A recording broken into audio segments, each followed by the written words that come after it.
See, they're modest. So rather than my trying to introduce you guys, you want to just briefly say what it is that you do in life? Yes.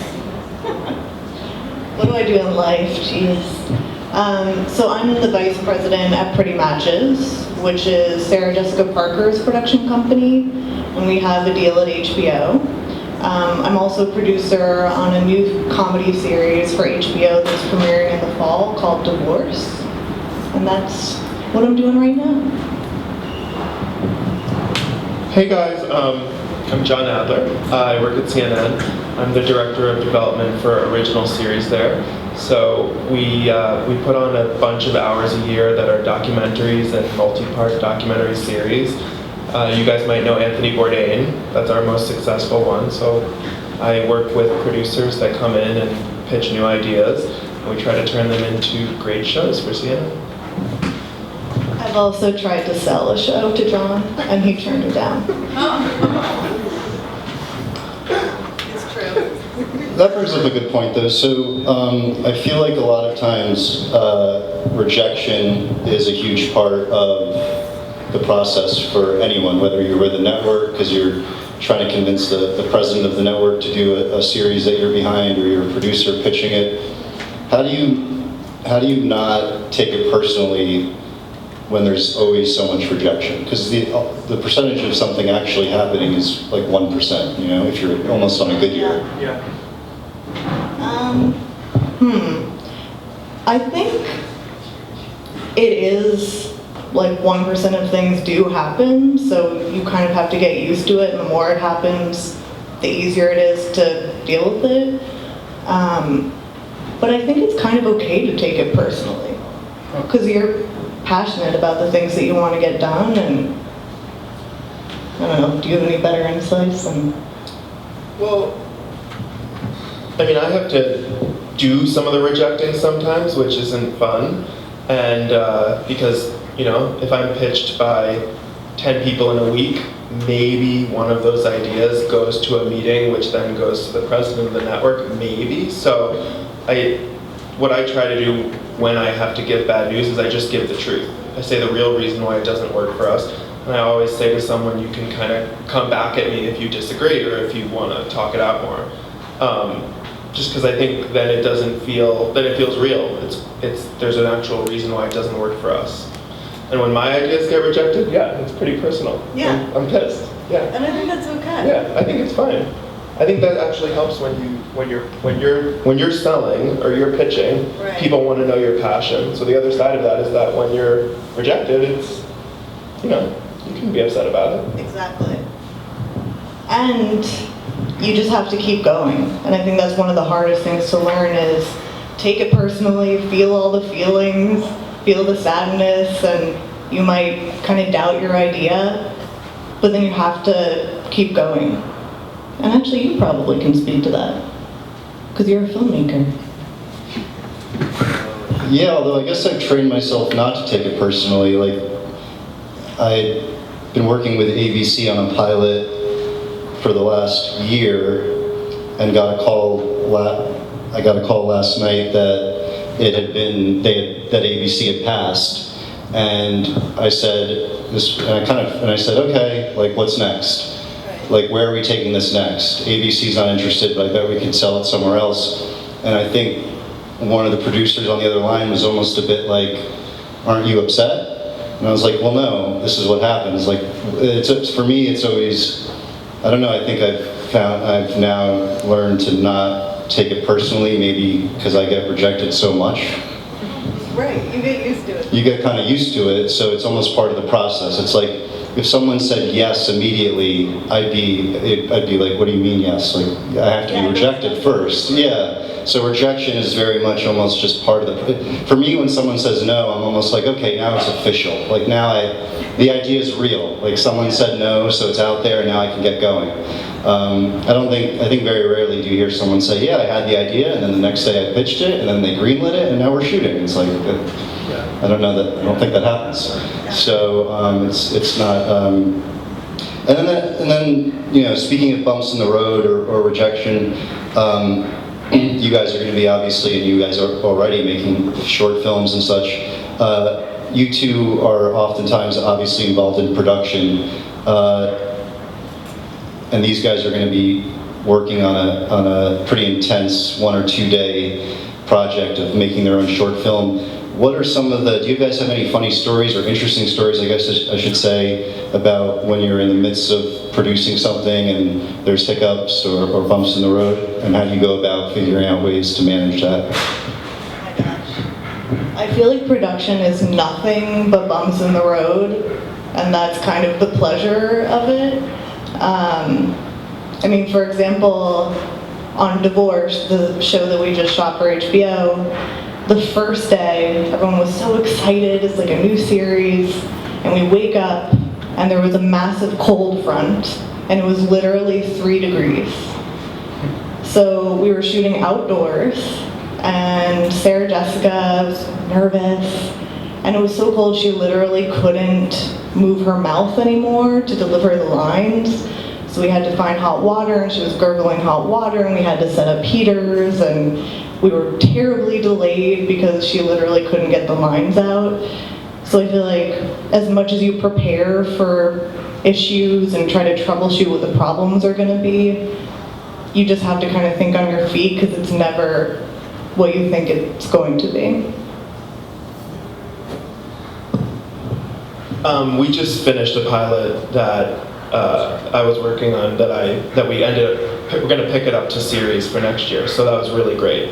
But it was the first pilot at my job that I had sort of overseen from the very beginning to getting it put to green light, so my whole approach was like, every time there was a problem, I was like mortified and thought it was going to go away. And then about halfway through the process, the rough cut came in, because we do things in stages. So someone gives us a rough cut, we give them some notes on it, and they give it back to us. It's in a better stage, then they color mix it and sound correct it, and all the way we're trying to make it creatively, good for what we want and better. So the rough cut came in, and it was just not good. It was just so bad, and I was like, this sucks. They're never good. They're always terrible. Yeah. So don't be alarmed if your rough cuts are god-awful. Well, I was alarmed because I was like, this is the first one that I've like really championed on my own. Right. And actually Lizzie Kerner called me and she was like, there's no such thing as a good rough cut. Like, she's like, every time someone watches a rough cut, they're like, oh,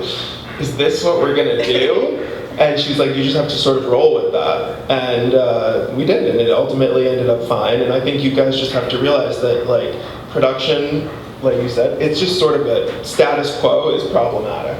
Right. So you get used to that and just know that it's going to be better when you get to the end. That was, I know when Sarah Jessica and Allison saw the first cut of an episode, her producing partner Allison burst into tears. She was like, this is what we've worked for 3 years. Like, it was just so terrible. But then you smooth it out, and now we're really proud, and when it comes out in October, I hope you guys like it. You've got some good production stories too. I was just trying to think, I mean, it's a good point. I hadn't heard that, but yeah, any rough cut is usually pretty bad. And I remember I did years ago a movie, and I had run out of time editing for the rough cut, and it was like also only 65 minutes, and it was supposed to be like, a 90-minute movie. So I just inserted like really long shots of some of the people in the movie doing nothing, peppered throughout. And I remember the executive called me because there was this one shot that I had of a cow, a cow walking across a farm, and the executive called me and said, "So are you going? Is this like some sort of, is this a metaphor, or is this a da-da-da-da?"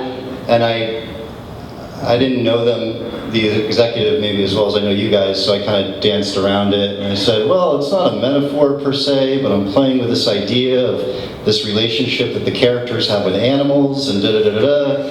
And so, sometimes you also have to know who you're talking to. Like, these guys clearly know that rough cuts tend to stink, so I would have just been honest, and other times not so much. On the side of people who, for me, sometimes too, I've done this, I'll admit, once or twice, where you send in a rough cut that isn't the cut that you actually kind of have.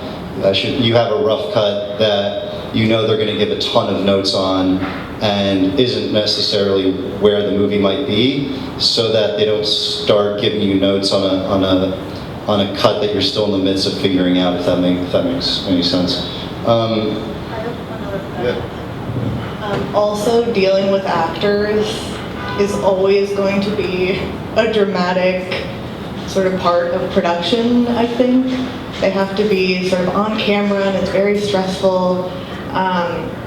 So like, I was producing a Christmas movie for Hallmark Channel, and one of the actors was like very particular about the kind of pants that he would wear. He would only wear True Religion jeans. And we couldn't get him into any other costume. So at one point there was like a funeral and he needed to be wearing a suit. It was like super important for the character.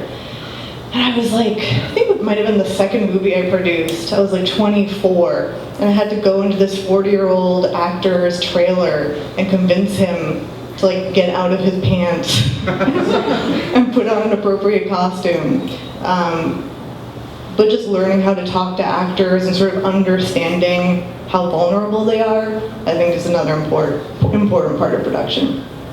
So how do you do that though? Because they're going to be working with actors. How do you go about communicating with them? I think really they just want to be heard.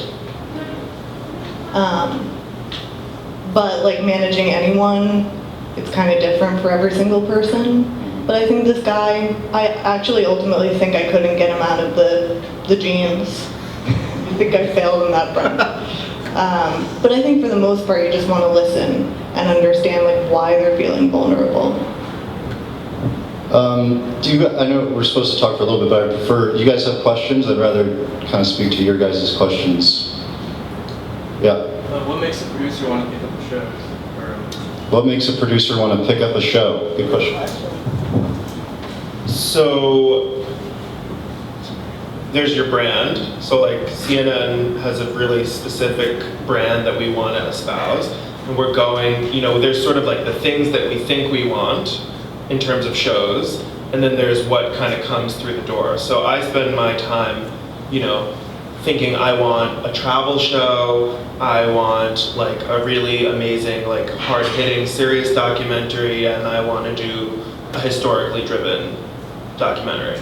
But then, so I'm out searching for those things, but then people like Andrew and Caroline knock on the door and they say, we have this great project that's about this. So the process is really somewhere in between like what I think I'm looking for and what actually comes in through the door. So in terms of what actually gets us to pick something up, the right idea, it's a lot about timing and a lot about, I think when people are pitching us, they don't necessarily think about, where are you guys in your budget? Why would you ever think that? Or how many shows have you already picked up this year? If we're only looking for one show and it's April and our budget is going to December, it's a lot harder to get a show through.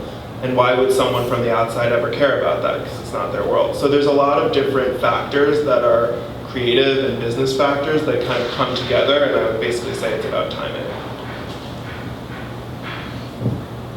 Yes, timing. And I think for us, we're doing both things. We're buying and we're also trying to sell. And for us, the most important thing is someone who really has an original voice. And so I think a lot of times, people tell you how to write a screenplay. Like the first 10 pages, you need your save the cat moment where you make sure your character is likable. And there's some truth to all of that stuff. But really, when someone comes in with something we've never heard before, and you can tell that you're really passionate about the story you're telling, and it's something weird and different, that's what really excites us. And we actually developed something with Andrew, because that's what we heard from him. So, I think that we all take a lot of meetings, and in all of our meetings, it's like constantly trying to fit a square peg into a round hole. Like, does this work? Yeah, I think this works. That's cool, right? Yeah, and everyone's going like, it's totally cool. It's totally cool. I love it, I love it, I love it. And then everyone walks out of the room and they're like, that's what we're doing. And then they're all like, I don't know if I like that idea. And then at a certain point, you go through like 99 meetings like that, and then one of those meetings happens where it's like, oh, no, this is the right idea, and you have no questions. So it's almost like, at least in my job, like I have no choice but to sit through all of the square pegs in the round hole, because without those meetings, I wouldn't then recognize the truly right idea. And I think that's probably true for you guys too. Yeah. Yeah, I think a lot of it too is sort of, I know maybe I've learned it the hard way, but sometimes I'll go into pitch meetings with a network or something, and I do a thing now where, like, maybe this was a year ago now or so, but I went to talk with someone at HBO documentaries, and we were kind of talking for a little while, and then eventually the executive that I was talking to, she said, "So Andrew, what's going on? Are you pitching something?" And I said, "Oh no, I don't have anything to pitch." She goes, "So why are you here?" And I said, "Well, it's HBO, you guys are getting pitched a million things from like a million people that are all probably far more talented and more respected than I am. So is there anything that you're working on that you can't figure out?" And she said, well, there's actually this basketball series we want to do with Coach K, who's the famous coach from Duke, and we can't figure out how to do it. So that's one, and I'm a big basketball fan, so I immediately jumped on it, and I said, well, I bet, because Coach K is the coach at Duke, and he's really well respected, and he's the head coach for the Olympic team, and he's just, he's very careful with his brand, and HBO is obviously known for doing more risque, hard-hitting stuff, and he's kind of the polar opposite of that. So I can't imagine how that, how those two fit well together. And she goes, yeah, that is kind of what it's like. And long story short, a week later I was at Duke explaining the same thing to Coach K, and how how he needed to, and who I still don't really know who am I to be telling Coach K what to do, but there I was for an hour just talking the whole time. And so I think in anything you guys do, when you're going out to shoot something and you're trying to convince the local, bagel store to let you film there, you want to oftentimes think about ways in which they can benefit, because there's only so much pleading and begging that you can do. There's a point at which you might want to say, hey, listen, this will be at the All-American High School Film Festival, and we'll have a nice exterior shot of your bagel store, and thousands of people from all over the world are going to come and see it. And there's just innovative ways that you can think of doing it so that everyone wins. And I think that's usually ways in which maybe it'll help the process. What else? Yes? What do you guys find more enjoyable? Pre-production, production, or post-production? That's a really good question. What do you guys enjoy the most? Pre-production, production, or post-production? That's a good question. I think all of them have their own joys and deep, yawning uncertainty and anxieties that come with it. For me, I personally like production because you're making something and it's really exciting, and the hours are so long and grueling, and it's really tough, and you're so tired at the end of the day, but the next day you have to get up and do it.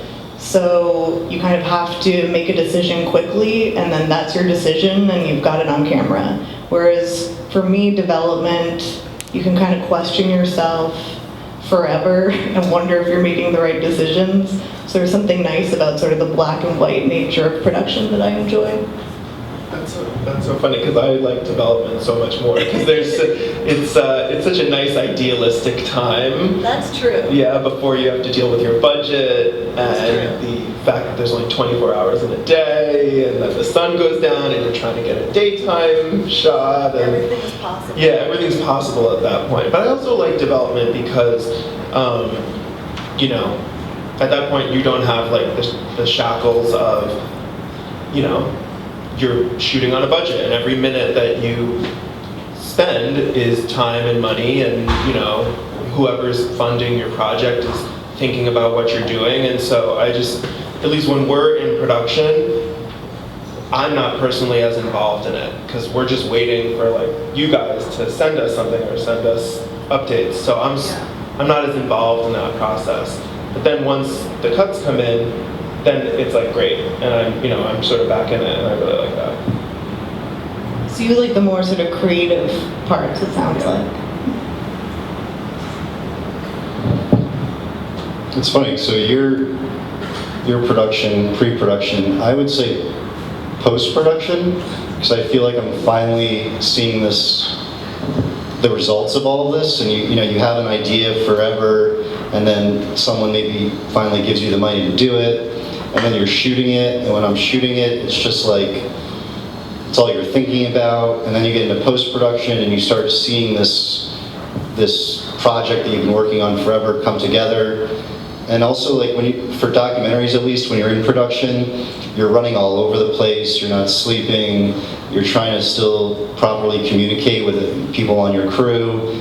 And then post-production, it's still a lot of hours, but like, I don't know, you can go into an edit bay with your shorts and like your comfortable clothes, you don't have to convince anyone anymore of anything. And it's also interesting, a friend of mine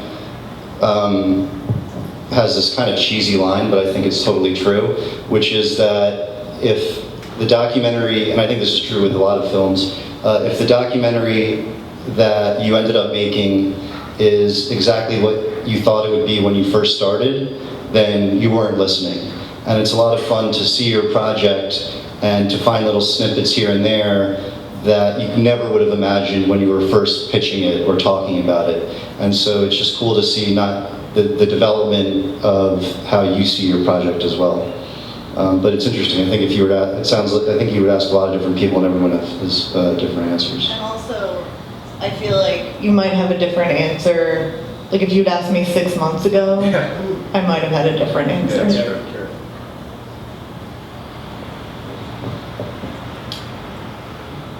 Yes, sir. What is your favorite movie genre? Favorite movie? Favorite movie genre? Favorite movie genre?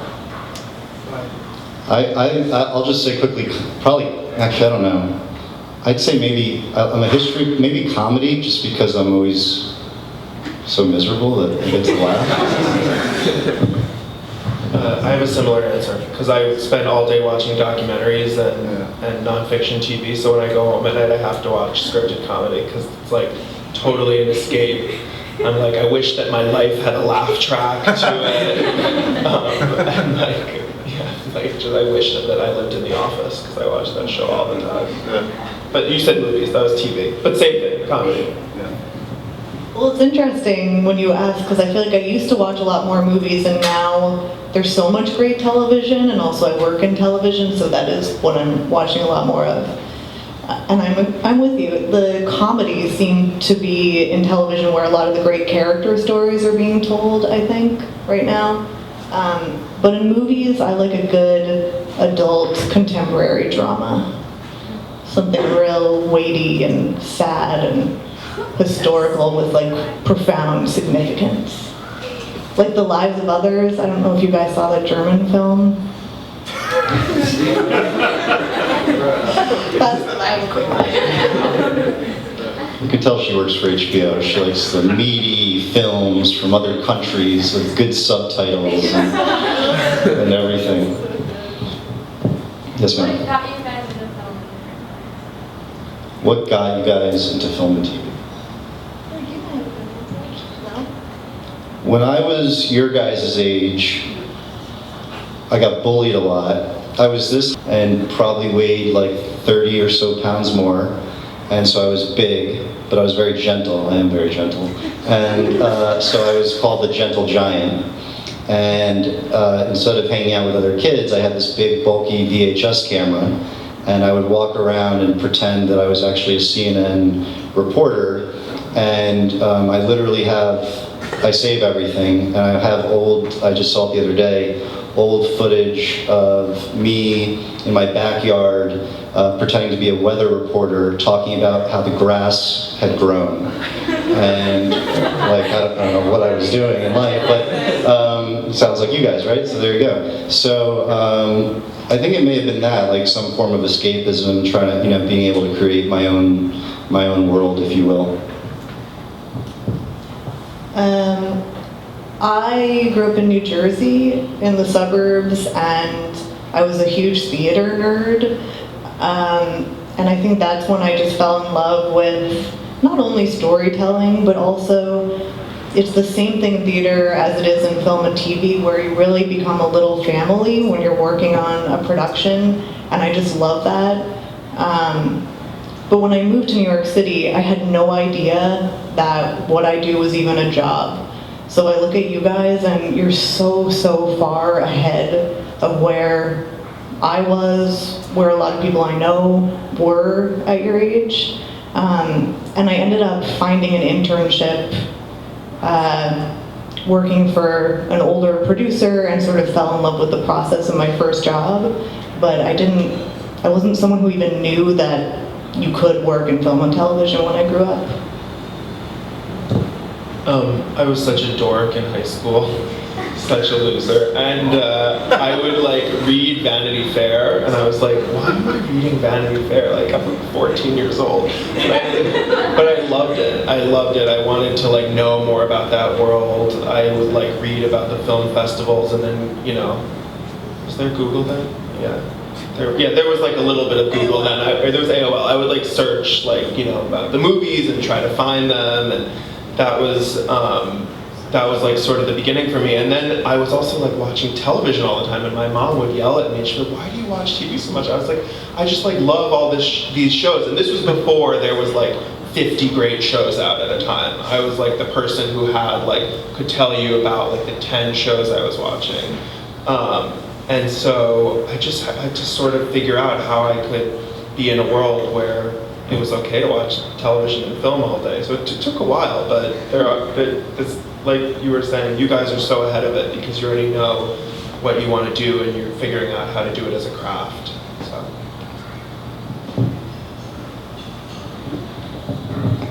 I think also if you were to ask 10 different people, everyone probably has a different answer to that. And I also think that you guys definitely don't need to for some time pigeonhole yourself. Like, I think kind of to Caroline's point, I think as you go on, you might be surprised. You're like, oh, I really like editing. I want to be an editor. Or, I'm really into sound. Like, I want to be a sound mixer. I think a lot of times there's the misconception that you're either like a writer, a director, or a producer. And there are a million jobs in between those that are really important. I always say, whenever I'm on a set, I always make a point of going up to the sound guy at the beginning of the day and at the end of the day. Because for me, sound guys it's almost like they're kind of like almost like the CIA. No one cares or respects them or even really knows about them until they screw up.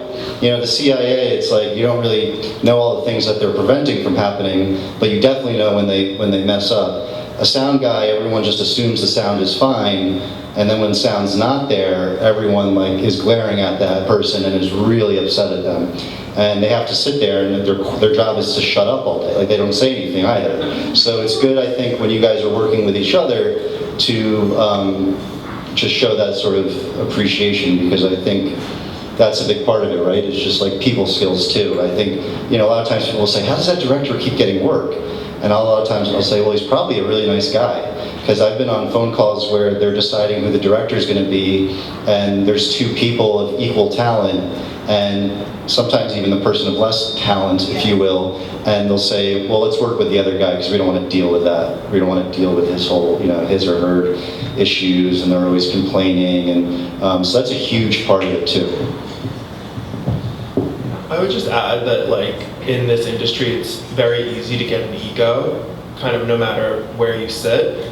And people don't want to work with people who have egos, no matter how talented they are. Maybe if they're, unbelievably talented and you have an endless budget, which is a very rare occasion. But most of the time, you have a small budget, and you want it to be easy, and you want to also work with someone you like, because, this is a creative field, so everyone's feelings are going to get hurt all the time. So I just can't echo that enough, that you have to focus on what you're doing and what your job is and be really nice to the people around you, and then it ultimately will lead to probably a better project and then more work. I remember we were trying to bring on the director for our pilot for Divorce, and we had a list of some extremely talented directors.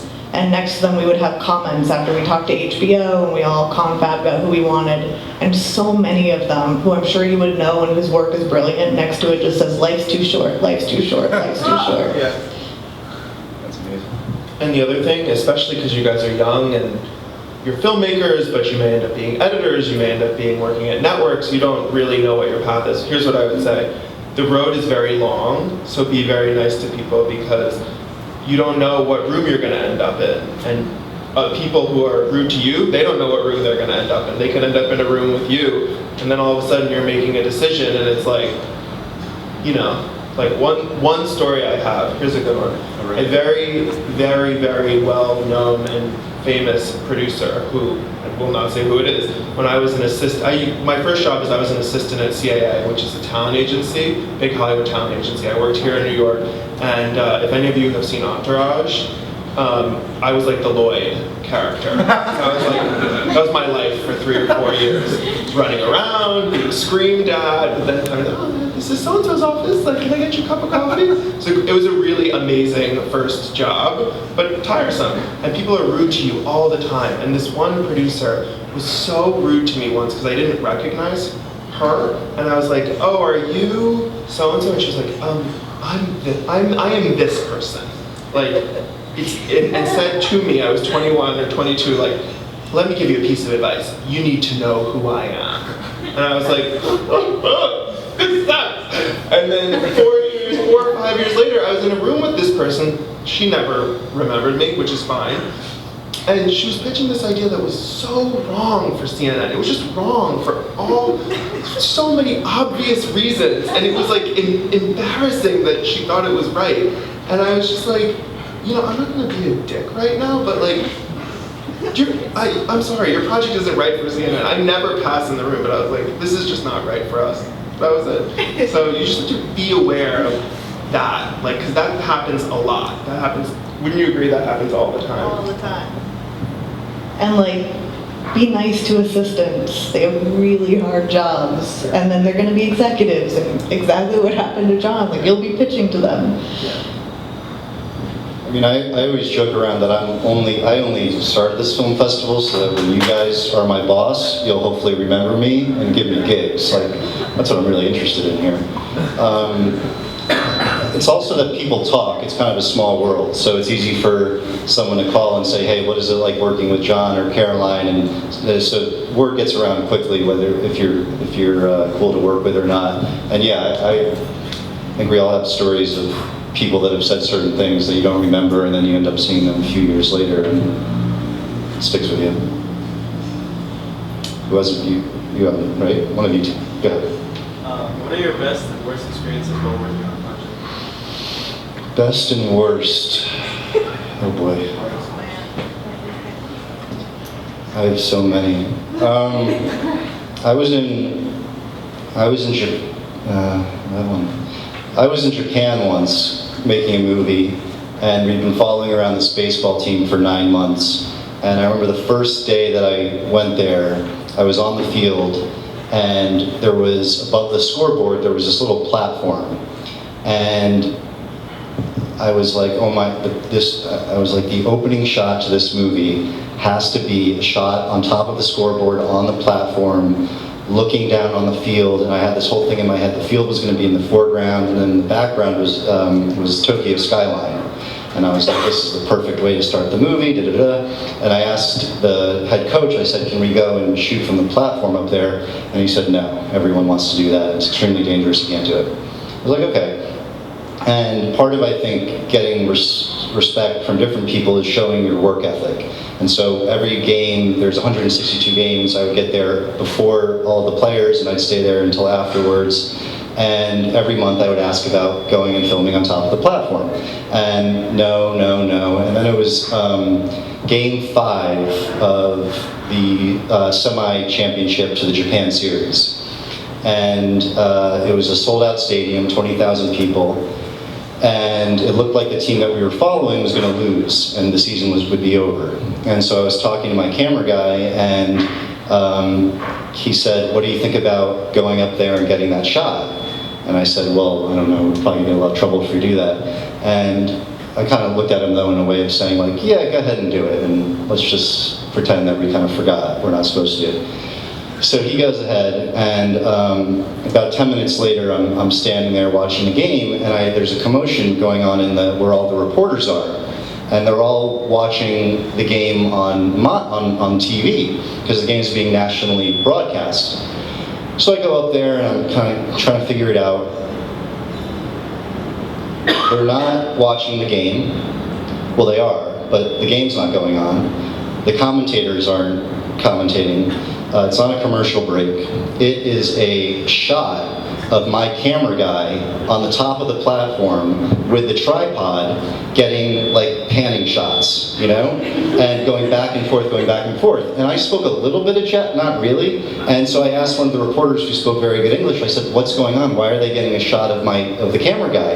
And he goes, oh, they're saying that it's not a camera guy, and he said, well, right now, he starts to translate it for me. And you have to picture that the guy has a tripod, so he's doing this back and forth. And he goes, the commentators are saying that right now, there is an American sniper on top of the scoreboard trying to kill everybody. And I said, that's such crap, there's no way that's going on. And I didn't believe it, and so I ran to the dugout, which you don't do. You can't run to the dugout and like tell the head coach that it's just my friend shooting, you know, not shooting, but shooting the movie. And I run to the dugout, and I look into the stadium, and I notice that the fans are doing the wave.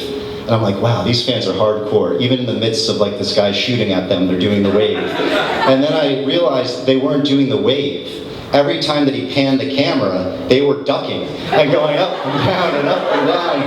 And so this nationally broadcast game had been stopped because of the police go up and they bring him down. I had to tell them that he was just a confused American child because he looked kind of young. And I will say though that we got the shot and reused it, and we never got in that much trouble because at the end of the day, I think if you work really hard, people will be a little bit more lenient with you. So it was, in a way, it was like my worst experience because it was so embarrassing.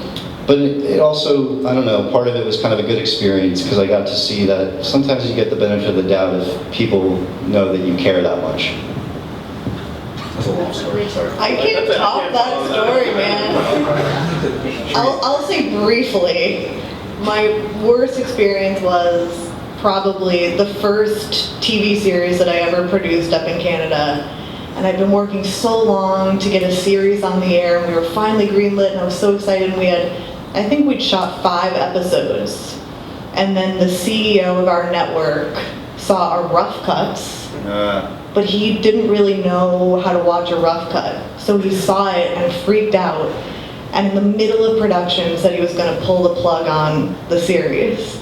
And I still remember like being in my hotel room in Canada where we were shooting in a cold sweat all night. Like I'd come this far and it was all going to fall apart at like the last hour, which I think is something like there's no sure thing in our business until it's like up on the air. You have to kind of be prepared that things can go haywire. You hope they don't, but they always can. But again, you have to be resilient. So we thought about what were his issues. We brought in another writer to come in and talk about how we could reshoot certain things, and we had a big meeting, and we were able to convince him that by doing just a few sort of reshoots that he would have the series he wanted for his network, and it ended up being a huge hit for them, and it kept moving forward. But I still remember that night was just like one of the most terrible nights. None of us talked about a joyful experience. I noticed that, yeah. Do you have a joyful experience?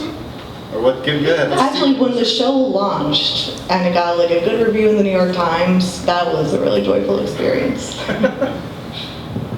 I guess I'd say that, so when I joined CNN 4 years ago, they didn't do documentaries or series, they just did the news, and the network wasn't doing that well, so my group was created to sort of add more programming to the network. And for, I would say, the first year and a half, every meeting that we went into, people would be like, what are you doing? Or like at best, most people will be like, that's a horrible idea. No one will ever watch a documentary on CNN. And so there was like a good 1.5 to 2 years of like just horrible looks that people would give you every time you tried to say what you were doing. And then we finally put the first episode of our show with Anthony Bourdain on, and it rated so well, and then it continued to rate well, and that was just a great feeling, because all of a sudden we knew like there was something, there was a road for us. And you know, back to what we were saying before about rejection, and you know, there's a long road of people telling you, don't do that. Why would you do that? There's a lot of why would you do that of people like looking like stink face at you, like this is a bad idea, I don't know. But you have to like, you know, you have to just keep at it. And if you feel like you're headed in the right direction, that's probably the best. Gut feeling is the best thing to listen to. Yes. I have a question. What's it like being a woman in this field that you're in? Is it like an accepted atmosphere? Is it friendly? Are there like discrimination? How do you deal with that? Yeah. What's it like being a woman in this field? Well, let me tell you. And John, you tell me what you think. But is that for I am very lucky right now. The company that I work for, Sarah Jessica Parker's production company, is 5 women. So I know it's a big deal to be a woman in the industry, and you look at the statistics and it's still like not where it should be. But because day to day I'm surrounded only by women, I'm lucky that I don't really have to think about it, but we're so proud of being an all-female driven company, and I think right now is actually an amazing time for women. I will say that when you call a network now and you say this is an all-female driven project, we have female writer, female director, all female producers, all the networks are perking up. I think it's just like a great kind of feminist moment, which is not to say it's not hard. I remember I had, when I was a producer, actors be like, they'll just say really inappropriate things. I'm not sure what I'm allowed to say. And for me, I think you just kind of have to brush it off and really like be confident in your work and your skills, and know that you like should have a voice at the table. And yeah. And I think that it is changing. Like, I believe last year in Hollywood, 5% of studio films were directed by females. At the All-American High School Film Festival, it's 50-50.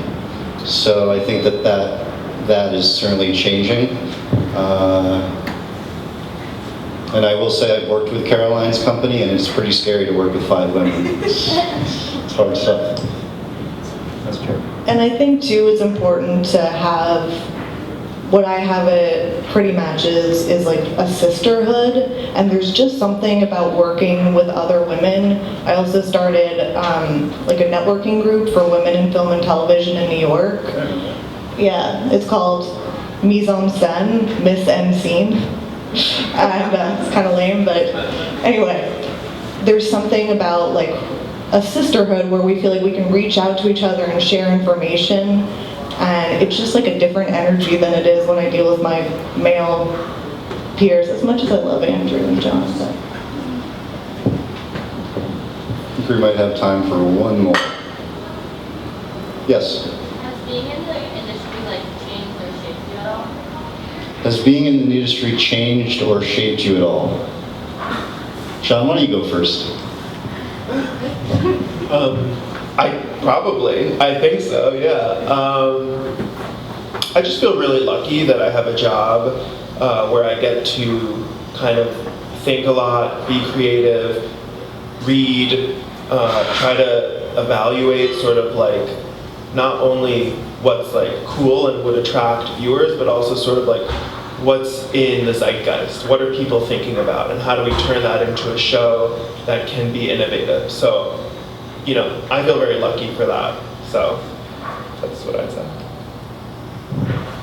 And I think I've just met people I would never otherwise have had the opportunity to meet, like Andrew, who has these crazy stories about shooting in Asia, and I think that's just one of the coolest parts about working in it that I wouldn't otherwise have had.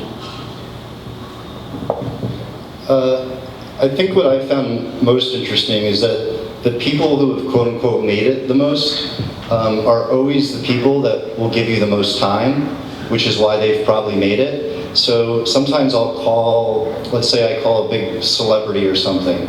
They're the ones that usually call back within 5 minutes. Or the top, really well-known producer will call right back.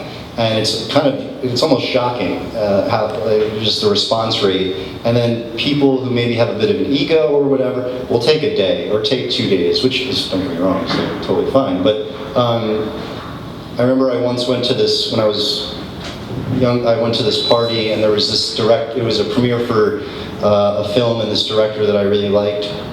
And I was really nervous, but I went up to him and I said hi, and I kind of introduced myself, and he was like, it was pretty much his party. And he was a much older guy in his 50s or something.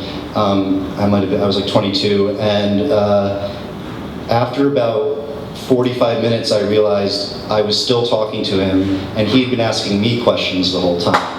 And so I think a lot of times those sorts of people that have made it are also endlessly curious and asking questions and aren't soaked up in their own projects. So yeah. Anything else you got? Yeah, I guess we can.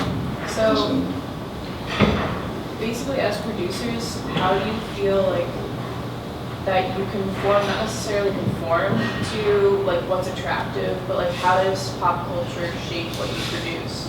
And how do you see your effect on culture? Boy, that's a good question. Very good. How does pop culture influence what we're doing? It's funny you say that because I think that's a great question. I know for me, a part of me wants to ignore all of that and want to create what the pop culture is, so to speak. And then there is a balance, though, of, like, I have a show that's going to come out on MTV in August, and it's very, very similar to a lot of these true crime shows that are out that have been doing so well. So because of that, when we were going around pitching it, we would say, hey, the Jinx and Making a Murder, and everyone's talking about it. Well, so we kind of use that to our advantage in that sense. When we first started it, we didn't know that would kind of help us in the end. And if no one else had been doing it right now, when we went and pitched it, we would have said, no one's tapped into this true crime thing, and we have a whole story and a docu-series that can go. So I think you want to kind of use pop culture to your advantage. John probably has a... I think we're really affected by pop culture, but I guess the whole landscape is so noisy. So what I try to look for, and I'm sure what you guys try to do, is you try to find projects that break through all of that noise. So, you have to consider pop culture, you have to think about what's going on, but, what you really want to do is make something that hasn't come out before or has a new angle. And so I think you just sort of have to listen to it, and then you also have to just always try to think, like, how can I make my project different? And it doesn't just have to be like, this is unique in every way, it can be unique in 1 or 2 or 3 ways. And I think that makes things stand out more than you would expect. I have very little to add. Well, that's okay, because we're at the time. Thank you, guys. Thank you, Caroline and John.